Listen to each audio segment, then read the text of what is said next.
Buonasera, bentornati a Rugby House. Dopo la prima pausa di questo febbraio così frammentato, così difficile anche interpretare, rientriamo anche perché dobbiamo ancora analizzare la bella vittoria della nostra squadra contro il San Donà e avvicinarci a quello che è un match molto significativo per la corsa playoff, per capire di che pasta siamo fatti allo Zaffanella di sabato prossimo. Lo facciamo con il numero 9 della Famici Z Rugby Rovigo Delta, Alberto Chillon. Ciao Alberto, benvenuto. Buonasera.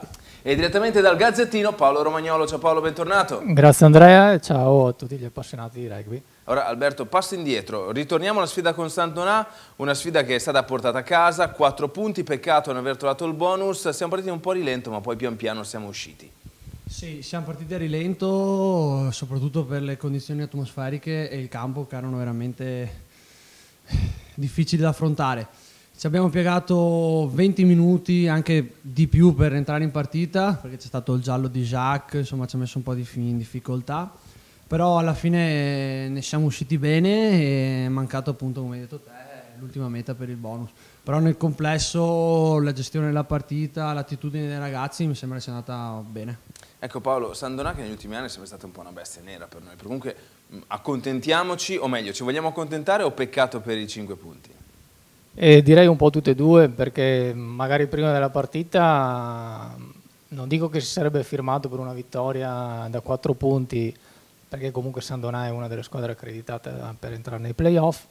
Diciamo che c'è un po' di rammarico per il tanto tempo avuto a disposizione per cercare la quarta meta, che poi non è arrivata, perché se non ricordo male più di un quarto di partita per cercare la meta del bonus inutilmente.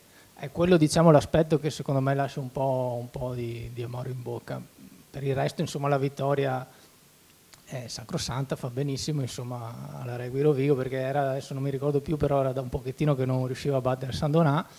E peccato, insomma, per questo punto, perché allunga anche il gap con la capolista Calvisano, che adesso è salito a 6 punti, quindi siamo fuori break, diciamo, partita. C'è tempo comunque per stringerlo.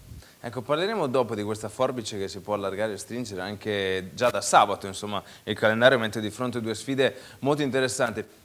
Paolo sottolineava questa mancanza di capacità nell'ottenere la quarta meta, la meta bonus, è un po' il killer instinct, no, che manca a noi in questa prima parte del campionato. È successo un po' a Reggio, magari la gestione delle fiamme che non è stata perfetta. Abbiamo perso abbastanza punti durante queste partite e non dico che c'era da aspettarselo, però comunque la squadra è cambiata abbastanza anche quest'anno, quindi insomma un po' di rodaggio ci vuole sempre. È vero che insomma a metà campionato come siamo adesso l'ultima meta di San Donà dovevamo farla, però insomma dai, abbiamo vinto, è andata bene e adesso ci concentriamo per le prossime che sicuramente andranno meglio. No, decisamente la sfida poi di sabato con Viadana è altrettanto importante, perché Viadana tra l'altro è quarta in classifica, per cui in calendario viene messa la seconda e la quarta, la prima e la terza, insomma neanche a farlo apposta, per cui è una giornata ricca di contenuti. Tu Paolo sottolineavi questo Calvisano che è a +6, dicevi c'è tempo comunque per riagganciarlo, avvicinarci. I tuoi feedback dal match col San Donà, quali sono state le tue sensazioni anche dopo il pareggio delle fiamme? Beh, le mie sensazioni sono a livello di classifica generale, che si va un po' delineando quella che era la situazione dello scorso campionato. 3 squadre che si dimostrano una spanna sopra le altre 3 che si giocano l'ultimo posto di playoff. Chiaramente magari sarò smentito dai fatti già dalle prossime giornate, però per il momento io vedo una situazione di questo tipo a livello di classifica. Per quanto riguarda invece le forze in campo tra le prime 3, onestamente vedo sempre Calvisano un pelo superiore, però non con quella superiorità che ti fa già tirare un pochettino i remi in barca, anche perché potrebbe già la partita col Petrarca di questo weekend regalare qualche sorpresa, perché no? Insomma. Certo. Per cui io, insomma, se fossi un bersagliere continuerei a credere giustamente nella possibilità di un primo posto. Poi c'è lo scontro diretto, Calvisano comunque oltre alla trasferta a Padova ha altre partite impegnative, quindi chi lo sa. No, certo. Secondo me è tutto aperto, insomma, ancora. a livello di feedback vostri interni, nel senso probabilmente cercavate una risposta anche dopo il pareggio delle Fiamme, che comunque resta un buon risultato a prescindere da tutto, perché ricordiamo che le Fiamme forse tra le tre che cercano il quarto posto è quella più attrezzata secondo il mio modesto punto di vista. Sì, beh, la partita con le Fiamme è stata una partita da lasciare, da accantonare proprio, sia per... vabbè, insomma, lasciamo stare. Però, come diciamo tra di noi in spogliatoio, adesso ogni partita che arriverà sarà come una finale per noi, quindi noi il nostro obiettivo è vincere con 5 punti per arrivare più vicino a Calvisano e magari aspettare un passo falso suo, cioè loro del Calvisano, quindi noi non abbiamo tanto da fare, vincere le partite con 5 punti e via, senza pensarci troppo. È secco, no? Facile, immediato, poi sul campo non è così facile, però è ovvio insomma che... Obiettivo. Giustamente, a maggior ragione il Calvisano, come dicevi tu Paolo, non sembra quello schiacciasassi dell'anno scorso, gli è restata proprio la capacità comunque di portarla a casa e questo è sicuramente una qualità che spicca in questa prima parte di stagione. Sì, infatti in più di qualche partita, soprattutto anche nel girone di andata, Calvisano ha portato a casa la vittoria, ma se avesse perso insomma non ci sarebbe stato tanto da dire, insomma. Però effettivamente ha quel cinismo che magari adesso a Rovigo manca per andare a prendersi il punto di bonus oppure per andare a vincere una partita come quella giocata sul campo delle Fiamme Oro. E in più adesso il Calvisano si è anche rinforzato perché arriva un nuovo straniero. Era nell'area da un po' di tempo. Ma ormai è una mossa a cui ci hanno abituato a Calvisano, speriamo non faccia la differenza. Però secondo me per Rovigo è importante arrivare allo scontro diretto in scia o comunque molto vicino, insomma, a ruote, insomma, per potersela giocare, visto che comunque insomma, la finale in casa eventuale sarebbe un vantaggio grosso, insomma. Ecco, facciamo una cosa, andiamo a vedere gli highlights della vittoria contro San Donà che ridà forza, luce, ridà energia ai nostri bersaglieri e poi rientriamo per parlare con appunto Chillon e Romagnolo per quello che concerne la sfida fra 2 giorni a Viadana, Zaffanella, una sfida molto importante contro il Viadana. Una sconfitta maturata nella partita d'andata, la terza ovviamente di andata, 24-17, che ha lasciato molto amaro in bocca ai rossoblù. Perché come vedi ripetute azioni di forza da parte del San Donà. Crosato affida a Van Vuren che guadagna un paio di metri. E al piede Ambrosini con un calcio dietro la difesa, bravo Alberto Chillon a intuire e ad arrivare in tempo. Nel frattempo fuori gioco, partenza anticipata, Trasformare questi 3 punti e rimettere la partita e poi passa il tempo e si può ricominciare magari con palla in mano, visto che adesso la rimessa in gioco è San Donà. Mischia ordinata, introduce Chillon, mi pare che il Pacchero di Gino abbia vinto facilmente il pallone e adesso va a caccia di una penalità che arriva puntuale. Vantaggio, ecco il vantaggio, quindi è giusto giocarlo. parte Chillon, Parker a sostegno. I giocatori di Rovigo pensavano che l'arbitro pensava fischiasse, quindi non subito disponibili sull'utilizzo da parte di Chillon, che alla fine pesca Parker e adesso si gioca. Ottima idea di Mantelli, c'erano i rossoblù in superiorità numerica, secondo in classifica è Petrarca, il quarto posto è in bilico. Intanto il calcio di Mantelli, centra i pali, Chillon adesso è uscito dal raggruppamento, palla fuori a Odiete che scivola, cerca di girarsi e andare a schiacciare in meta ma è troppo lontano. Parker ricacciato indietro, incredibile questa difesa del San Donà, arcigna, ostica, non mollano mai i veneziani. Paradossalmente ottima questa giocata. Eccola qua. Ed eccola lì, la meta è arrivata, Giovanni Kerk. Perfetta perché... Ed ecco che avviene la conversione 10-3. Con Rovigo che vince questa mischia ordinata e la spinta, Matteo è lì che cerca il calcio di punizione, ma buona la prova della mischia sandonatese che però adesso subisce la penalità e Rovigo avanza, il vantaggio naturalmente per i bersaglieri. Chillon apre, Mantelli con un calcio per Cioffi che raccoglie l'ovale, bravissimo, bravissimo. il Beneventano. Rovigo gioca una seconda fase con i propri terzaline. Ancora un calcio di Mantelli, questa volta un grabber raccolto miracolosamente, stupenda azione da meta del Rovigo, incredibile, grande giocata del Rovigo. Tra l'altro partiamo proprio tutto d'appannaggio del reparto di tre quarti, anche se in realtà insomma il lavorone come sempre lo fanno i ragazzi davanti. Ai 25 metri dalla linea di meta del San Donà, ovviamente Rovigo a caccia della terza marcatura. Pallone vinto tranquillamente, San Donà oppone nessuna resistenza, quindi il Molde Rovigo si ferma, adesso si va in spinta, ottimo carrettino del Rovigo.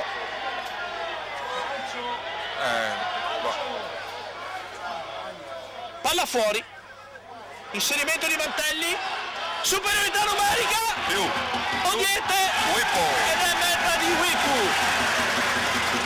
Bravissimo Mantelli. Attenzione all'attesa per la conversione di Mantelli, che centra in palla anche 100% oggi Leonardo Mantelli, veramente. Ah no, ne ha sbagliato uno nel primo tempo, un calcio di punizione. Schieramenti completi, palla sul primo blocco, eccola lì. Pallone perso. La rimessa decisiva, i veneziani riescono a conquistare il pallone, a strapparlo ai saltatori rossoblù. Palla fuori. Partita finita. Femici Z Rugby Rovigo Delta 24, l'Afet San Donà 3, il Rovigo vince, 4 punti importantissimi per la classifica, 0 per il San Donà.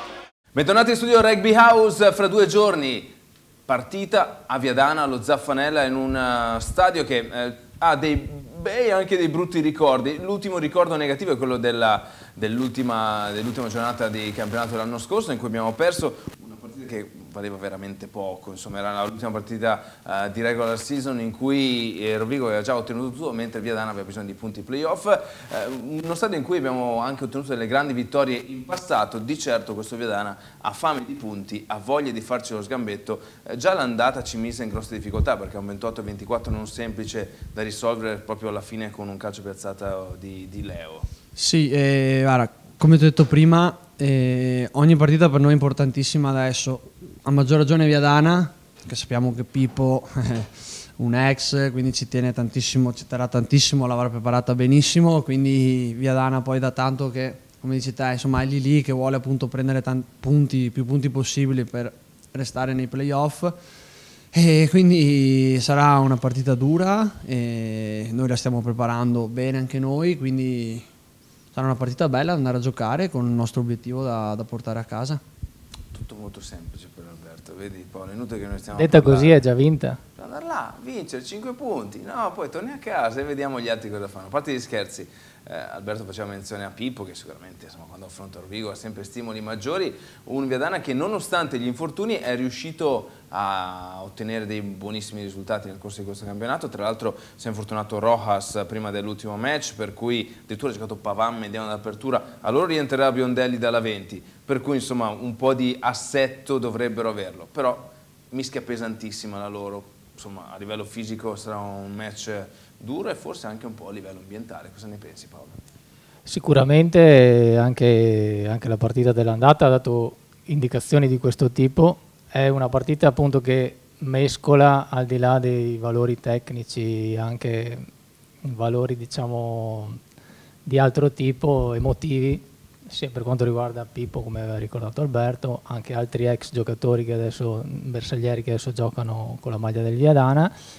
E poi c'è il fatto che siamo a un punto del campionato per cui nessuna delle due squadre può permettersi di lasciare dei punti per strada, soprattutto il Viadana penso, perché come ricordava anche il DS Stefano Bettarello, loro adesso affronteranno ogni partita come se fosse una finale, perché sono al quarto posto ma hanno due squadre che incalzano da dietro, quindi vorranno a tutti i costi difenderlo. Sarà una partita molto dura, come dicevi tu, secondo me sarà fondamentale il confronto tra i due pacchetti di mischia. Se però Rovigo riuscirà a confermare la superiorità e la solidità che ha mostrato in praticamente quasi tutte le partite di questo campionato, penso che insomma l'esito di questo confronto abbia Rovigo come vincitore, insomma.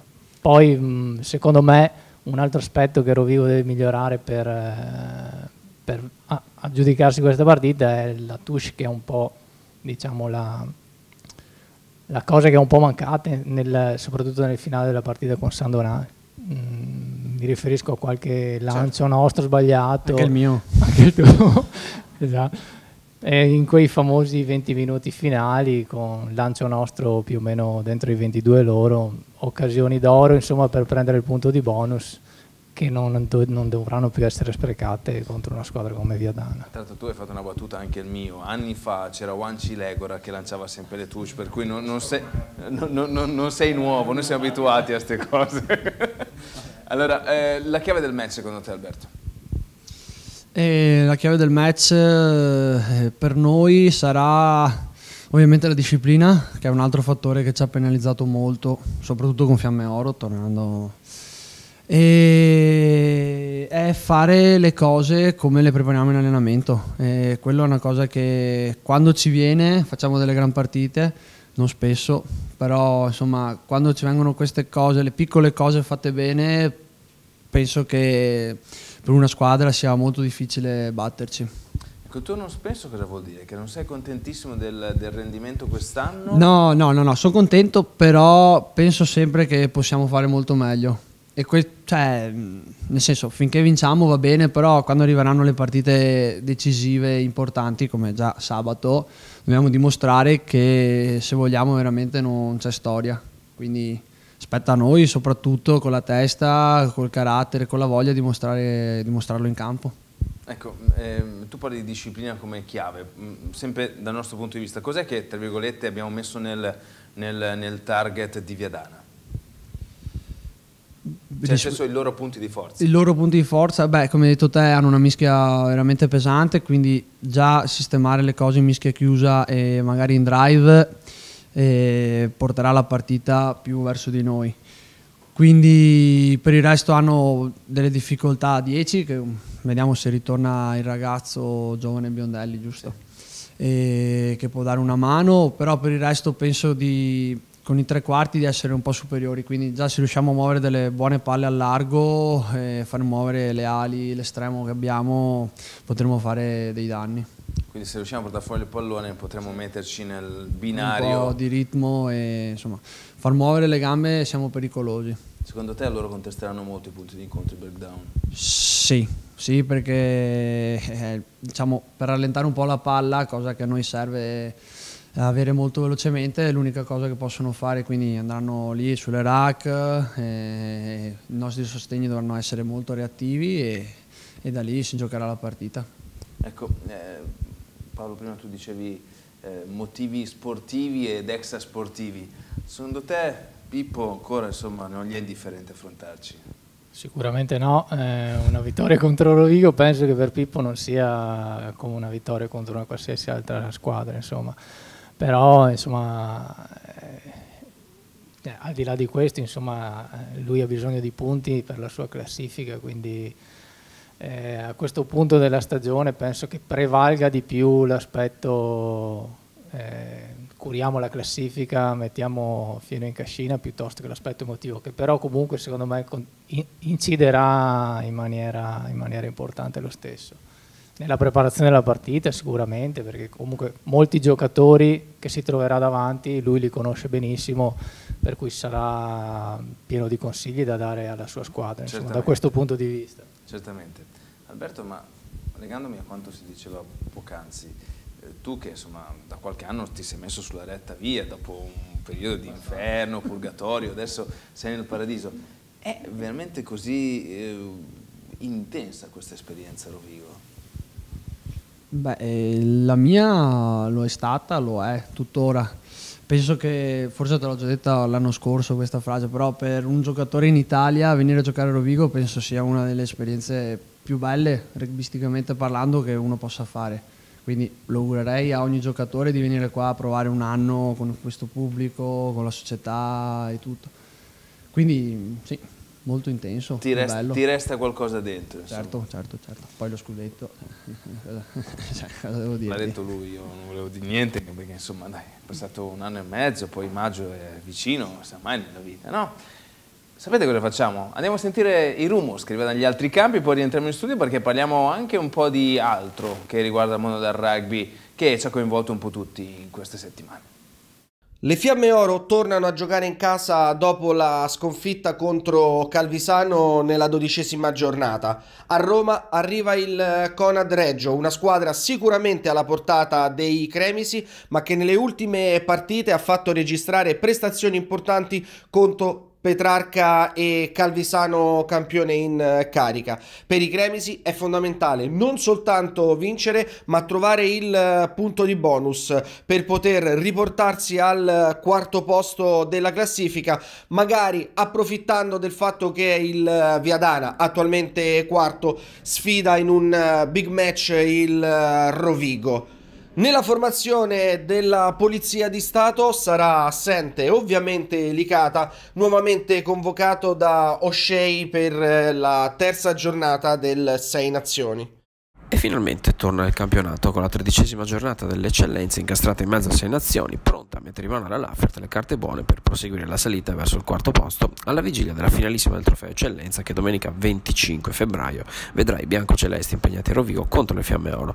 Al Pacifici nel frattempo arriva sabato pomeriggio la Lazio, penultima a quota 10, un gap di 23 punti in classifica che il 15 di coach Ansel dovrà far pesare tutti puntando alla vittoria col bonus. La sconfitta senza attenuanti dell'ultimo turno di fronte ad un Rovigo magari non spettacolare ma tremendamente concreto e nettamente superiore rispetto ai veneziani in quell'occasione deve essere immediatamente cancellata dalla testa e dalle gambe dei giocatori in un turno che vede contemporaneamente i due competitor diretti Viadana e Fiamme Oro impegnate entrambe in casa rispettivamente contro la Femici Z e contro la Conad Reggio. Come ampiamente ribadito ad ogni intervista da tutti gli attori coinvolti, fino al termine della regular season ogni partita vale a questo punto una finale. Dopo la Lazio e dopo la finale del Trofeo Eccellenza su cui il club punta decisamente, il turno successivo del 10 marzo mette a calendario il derby fuori casa con il Mogliano, poi 0 pause e via dritti verso i playoff passando per le sfide in sequenza a Calvisano, Petrarca e nuovamente Fiamme Oro.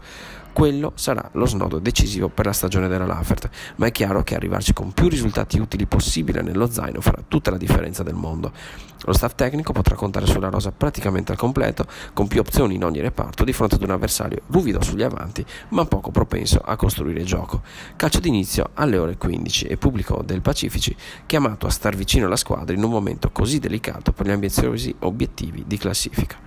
Dopo la pausa per la seconda giornata del Sei Nazioni, il campionato di eccellenza riprende con la giornata numero 13.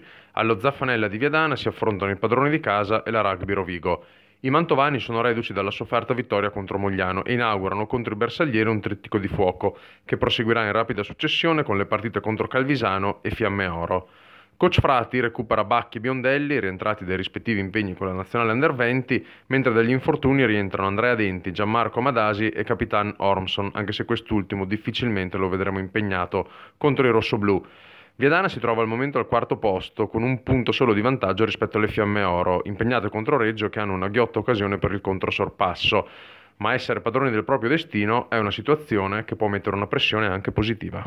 Prima o poi il giorno della verità arriva per tutti. Per il Petrarca sarà sabato 17 febbraio, alla ripresa del campionato dopo un weekend di sosta, contro i campioni d'Italia del Calvisano. I bresciani allenati da Brunello sono ancora la squadra da battere e guidano saldamente la classifica di eccellenza, con 53 punti e un buon margine sulle inseguitrici di Rovigo e Padova, distanziate rispettivamente di 6 e 7 punti. Al centro Geremia, agli ordini dell'arbitro Blessano di Treviso, terza e prima in graduatoria, si ritroveranno faccia a faccia a 3 mesi del mezzo dal match d'andata, quando Calvisano la spuntò 19 a 16 su un Petrarca che andò molto vicino al colpaccio, con forti recriminazioni sull'arbitraggio da parte del presidente Tofano. Per i padovani allenati da Marcato e Allori si tratta di un esame fondamentale. Dopo aver perso il derby e il secondo posto a vantaggio dei rossoblù, i tuttoneri hanno bisogno di battere la capolista per poter ambire legittimamente a qualcosa di meglio delle semifinali. D'altra parte, i campioni d'Italia hanno dimostrato ancora di avere un passo in più rispetto alle contendenti, in quanto a costanza di rendimento, a parte la sconfitta nel recupero a Rovigo e l'eliminazione in Coppa per mano dell'Heidelberg. Il confronto, che si giocherà negli impianti della Guizza, ha tutti i crismi del big match, anche dal punto di vista statistico, visto che si ritroveranno di fronte al miglior attacco, quello del Calvisano, con 391 punti segnati, e la miglior difesa, quella del Petrarca, che ne ha incassati 171. Le due squadre sono al vertice anche nella differenza punti generale, con Calvisano primo e Petrarca secondo. Si parlava di inferno, paradiso, purgatorio, insomma la speranza gli auguriamo vivamente, insomma, per Alberto, che possa restare in paradiso anche nelle prossime stagioni. Alberto, abbiamo vissuto adesso un periodo dedicato alle 6 nazioni, abbiamo visto la nazionale, qualcosa che tu hai toccato, insomma, per una presenza fugace. Ti fa un po' male vederla in TV? Sì, no, un po' sì, perché ci ero andato vicino, quindi vabbè, un po' di male fa. Però sono contento per tanti giovani che si stanno giocando adesso, che stanno facendo bene nonostante i risultati, però se guardiamo la prestazione individuale, per me alcuni sono veramente bravi e se lo meritano. Quindi no, adesso comunque mi sta passando, quindi la guardo volentieri. Beh, c'è da dire che tu sei cresciuto in una generazione in cui c'era una competizione assurda, perché se pensiamo tu, Motes, Gori, esatto. Insomma, c'era sicuramente una buona competizione e la sensazione è che non ci sia uno veramente oltre gli altri. Tante volte sono dei meccanismi, no? Si parlava di inferno, purgatorio e paradiso, tante volte magari i procuratori, vicende sportive ti tagliano fuori e ti rimettono dentro. È vera questa storia? No, confermo. Cioè, vabbè, al di là delle capacità del giocatore, però purtroppo spesso contano tanto anche i procuratori e tutto quello che c'è attorno, però vabbè, insomma, sono le regole del gioco. Se tu fossi andato alle Zebre in questo periodo, avresti avuto un altro futuro probabilmente? Visto le Sì, domande, lo sto mettendo in difficoltà adesso, eh? Vai Alberto. No, adesso ti dico, già essere alle Zebre sarebbe stato comunque un buon risultato, dopo aspettava a me, insomma, in base alle partite. Comunque adesso non posso dirti andavo là alle Zebre, andavo in nazionale diretto. Lo stanno facendo, no, cioè, vabbè, Alberto, sì, però dovevi passare per Calvisano prima. Bravo, forse no. Però conta tanto secondo me le prestazioni ovviamente che fai. Però in quel periodo le Zebre puntavano molto più sugli stranieri che sugli italiani. Sì, beh, ho fatto il primo anno di Zebre proprio appena nate, che appunto giocavo spesso, ho sempre giocato, e da lì ho avuto la convocazione nazionale. Dopodiché l'anno dopo è arrivato Brandon Leonard, quindi va bene, non potevo fare altro, quindi dopo da lì tante altre cose che insomma mi hanno portato a non giocare più e dopo venire qua. Un problema ambientale, insomma, che è un po' limitato a questo punto di vista. E secondo te, guardando, diciamo, i tuoi colleghi che attualmente sono là, chi è quello che merita lo slot numero 9? Quello che sta giocando tuttora, secondo me, Violi, Marcello, sì, ho visto un po' di partite e sta facendo molto bene, quindi penso se lo meriti. Perfetto. Paolo, il tuo pensiero? Sicuramente se adesso c'è Violi significa che è quello, insomma, che dà garanzie migliori, però la tendenza degli ultimi anni mostra proprio picchi, sia per il numero 9 che per il numero 10, picchi in cui si punta su un giocatore, poi si cambia dai test match autunnali alle 6 nazioni. L'Italia è capace di cambiare completamente la mediana, quindi l'abbiamo visto e rivisto, insomma sono distanti i tempi in cui c'erano Dominguez, Troncon e si puntava su di loro e basta, insomma c'è proprio questo sperimentare, provare a cercare garanzie e affidabilità su singoli giocatori per poi rimescolare le carte, o magari perché c'è stato un infortunio oppure perché il giocatore nel proprio club gioca di meno e si va e si punta su qualcun altro. Adesso abbiamo Allan e Violi, magari in estate si punterà su qualcun altro. Purtroppo è questo il problema, secondo me, adesso della regia della nostra nazionale. E questo mix, no? Questo cambiamento, come diceva Paolo, secondo te, Alberto, è dovuto a periodi di forma o proprio scelte nel cercare di trovare l'equilibrio migliore? Penso più a cercare di trovare un equilibrio migliore, perché adesso sinceramente Canna, vederlo in panchina senza neanche toccare il campo con l'Irlanda, quando sei ormai 50-19, cosa sai, quando durante il campionato in Celtic sta facendo molto bene, mi faccio delle domande. Sì, Allan non gioca nemmeno. Esatto, quindi sono scelte che l'allenatore porta avanti, dovrà portarle avanti per altre 3 partite sperando che vada tutto bene. Però già lasciare un 10 che in questo momento è molto in forma in panchina ti fa capire qual è la direzione dell'allenatore. È un giocatore come può gestire questi momenti? Cioè, è anche semplice, nel senso lui deve pensare sempre a fare il meglio, dimostrare in allenamento, fuori dal campo, che lui se lo merita, si merita di star là, di allenarsi bene e quando gli sarà data l'occasione di fare meglio di quello che ha preso il suo posto. Ecco, notizia positiva, lo sapete tutti, insomma Bibi ha giocato 2 presenze, per cui grande Bibi Quaglio, insomma il nostro giocatore, anche se gioca a Treviso resterà nostro, lui è nostro a prescindere, insomma, non è che adesso cambiano le cose, è entrato nel secondo tempo contro l'Inghilterra e ha giocato dal primo minuto con l'Irlanda, la testa di Zanni era più forte della sua mandibola, però sta bene, per cui siamo a posto.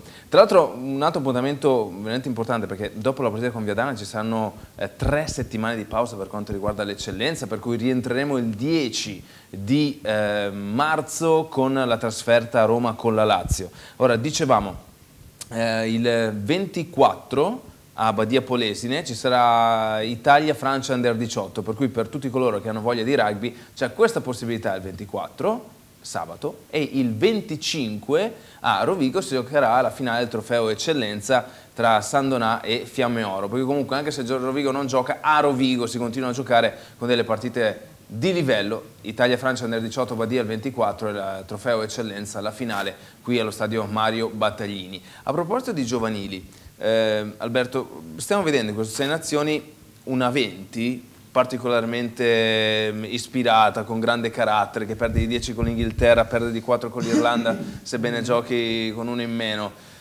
Negli ultimi anni la 20 ha sempre dato delle soddisfazioni all'Italia, l'anno scorso è arrivata ottava, poi c'è un problema probabilmente di transizione tra le giovanili, tra la 20 e i seniores. C'è una spiegazione secondo te? Beh, allora io mi ricordo quando ero giovane io che il passaggio tra l'Under 18 diciamo, e la prima squadra non era così netto, perché comunque in mezzo c'era l'Under 20, capito? Quindi secondo me, avendola tolta, hanno allargato ancora di più il gap tra appunto la giovanile e la prima squadra, perché comunque in Under 20 almeno ai tempi miei era un buon campionato, insomma c'erano tutti i giovani che adesso giocano in prima squadra o addirittura in Celtic, quindi anche se non giocavi comunque in prima squadra ti allenavi con la prima, giocavi con l'Under 20 e più o meno eri lì. Adesso secondo me è difficile per un giovane decidere ok, non vado in accademia tra virgolette e scegliere tra prima squadra e accademia, appunto, capito? Quindi decido, rimango all'Under 18, però magari rischio di non essere chiamato con la nazionale. Come è capitato, certo. Gioco con la prima squadra, cioè mi alleno però non gioco con la prima squadra, quindi di conseguenza non mi vedono e non vengo chiamato con la nazionale. È difficile da gestire questa situazione e si vede. Ecco, a parte qualche talento, qualche forza fisica particolarmente sopra la media, come può essere l'Icate e tutto il resto, adesso insomma per gli altri è un po' più da costruire. Non a caso anche uno dei personaggi un po' più discussi di questi giorni, che è Thomas, l'ala francese, no? Si discute per altri motivi, ma anche per la sua prestazione in campo a 24 anni. Non è proprio, cioè, ha fatto il suo percorso anche lui, sebbene lo si vede che è un talento abbastanza chiaro. Paolo, la tua opinione riguardo a questo problema di, chiamiamola, transizione appunto fra l'Under 20 e la prima squadra? Forse è proprio quello che ha centrato Alberto, nel senso che passato insomma quella fase di talento, un giocatore promettente o comunque già abbastanza formato nell'Under 20, poi non si trova nel club che investe appunto sul giocatore il giusto spazio per fare quel salto di qualità che poi ti rende competitivo per essere appetibile alla nazionale maggiore, oppure si porta già il giocatore nella nazionale maggiore, ma si vede che manca ancora qualcosa insomma per essere a pari di chi ha già un po' più di pelo sullo stomaco, insomma. Se quell'età forse anche il pelo sullo stomaco non è che ci sia, insomma, pochino. Ma c'è un esempio tipo l'Armour, l'ala irlandese che l'anno scorso giocava nella 20 irlandese, insomma ci sono vari esempi. Effettivamente, come l'Inghilterra in questo momento ha praticamente tutta la 20 che gioca comunque in Premiership, l'Irlanda è ancora legata alle accademie dei vari club, però ovviamente parliamo di accademie del Leinster, del Munster. Sono meccanismi totalmente diversi dai nostri, quindi non possiamo neanche fare cioè noi ci stiamo provando ad avvicinarsi a a questa cosa, che però ci vuole tempo. Se tu avessi 18 anni cosa faresti? Resteresti al club o andresti in accademia? Beh, io al tempo sono andato in accademia, Certo. quindi però c'era la possibilità appunto di tornare al club e giocare col club. Sono scelte difficili, poi dipende nel tuo ruolo nel club quanti ce ne sono, se ne hanno bisogno veramente, cioè, bisogna vedere un attimo in generale la situazione. Era più semplice forse per la tua generazione rispetto a questa? Sì, ma appunto perché c'era quella via di mezzo che era l'Under 20 che ti permetteva a 18 anni, 19-20 di giocare in quel campionato, non passando direttamente dalla prima squadra. Quindi da 18 anni magari non ero pronto di giocare in prima squadra, ma a 20, continuando a giocare in un buon campionato e tutto, a 21 ero pronto per andare in prima squadra, o a 20 comunque allenandomi e tutto, ero pronto. Quindi tu manca quel passaggio secondo me, manca l'età intermedia tra la 18 e la prima squadra da poter continuare a giocare senza star fermo, senza giocare perché capita è giovane in prima squadra.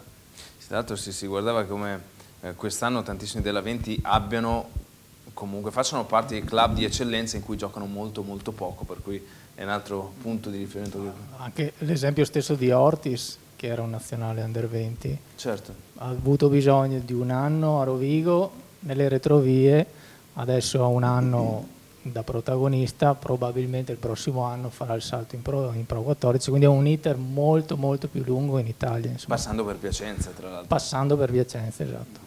Ecco, siamo in chiusura di questa trasmissione, per cui insomma, dobbiamo salutarci. Prima però volevo farvi conoscere un aspetto di Alberto Chillon che magari non tutti sanno. Alberto Chillon ha una grande passione, e oltre al rugby, è la pesca. Lo sapevi tu, Paolo? Lo sapevo, ho visto anche qualche foto sua con le...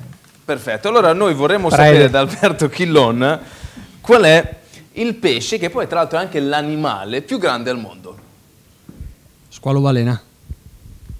Allora qua ci vuole un sonoro che dica no. No. No. È la balenottera comune. Vabbè, dai, è vero. È perché non passa lì. No, in Brenta non passa. Il canal bianco. In Piave, in Brenta no. Niente, però insomma ci ha provato, quindi quando è che ci porti qualche video di qualche tua... A marzo si riapre la stagione, quindi tutti connessi. Dov'è che vai a pescare? No, vado, di solito bazzico per il Brenta, Bassano o Piave, Belluno, giù per di là. Faccio un po' di strada però, sì. Mi rilasso. Che tipo di pesca fai? Pesco a mosca, quindi insomma... Non so se... Sì, no, io so. Sei presente. E quindi... Sei più bravo tu o Giazzone a pescare? No, non puoi fare... Sono due robe completamente diverse.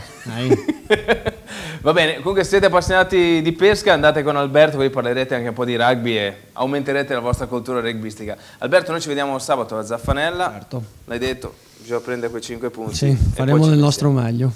Grazie mille di essere venuto. Paolo, quando vuoi noi siamo qui. Grazie mille dell'invito, alla prossima allora. Un saluto a tutti. Allora, ricordiamo gli appuntamenti 24 febbraio Badia, Italia, Francia Under 18, il 25 Trofeo Eccellenza qui nel corso del mese di febbraio. Per quanto riguarda FMCZ Rugby Rovigo Delta, noi fra 2 giorni giochiamo alla Zaffanella e Viadana e più siamo meglio è. Buonanotte a tutti, grazie.